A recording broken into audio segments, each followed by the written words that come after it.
Dua kelompok warga di Jalan Kandeak, Makassar kembali terlibat tawuran. Kedua kelompok ini saling serang menggunakan batu, anak panah, dan molotov. Polisi yang tiba di lokasi langsung membubarkan kedua kelompok warga dengan menembakkan gas air mata. Saat melakukan penyisiran, petugas mengamankan sejumlah anak panah yang digunakan para pelaku tawuran. Upaya mendamaikan dua kelompok yang saling bertikai ini telah dilakukan dengan melibatkan tokoh masyarakat dari kedua belah pihak, namun belum membuahkan hasil. Kedua kelompok warga ini masih kerap terlibat saling serang. Kalau dilihat tadi, rata-rata warga ini bukan dari warganya Talok sini, Pak. Warganya Talok, tapi bukan lagi anak Bunga Eja.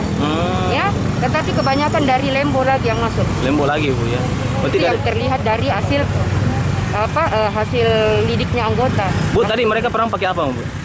Ya, mereka menggunakan batu, kemudian busur, nah sampai juga dia menggunakan molotov.